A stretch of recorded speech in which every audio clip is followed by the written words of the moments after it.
Welcome back, everybody. Today I'm going to teach you how to check your Amazon digital credit. This is especially useful if you've earned promotional credits or rewards and want to see exactly how much you have available to spend on your next purchase.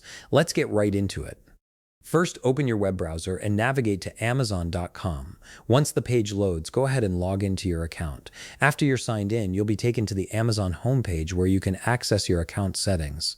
Next, hover your mouse over Account and Lists in the top right menu bar, then select Account. This will take you to your main account page where you can manage everything related to your Amazon profile, from orders to payment methods and rewards.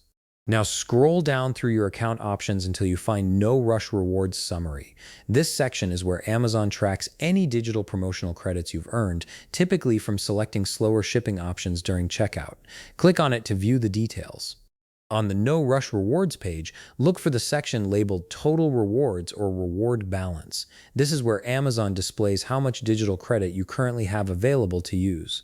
The amount shown here can be applied toward eligible purchases like digital content, Prime Video rentals, or other items depending on the terms of the credit. Although in this example, there isn't any digital credit reward showing, this is exactly where it would appear if you had any. If you don't see any balance, it simply means you haven't accumulated any digital credits yet. You can earn these by opting for no rush shipping at checkout, which gives you a small credit in exchange for choosing a slower delivery option. These credits usually appear within a day or two after your order ships. And that's it. You've now learned how to quickly check your Amazon digital credit balance whenever you need to see what's available. If you found this video helpful, please leave a like, subscribe, and see you in the next video.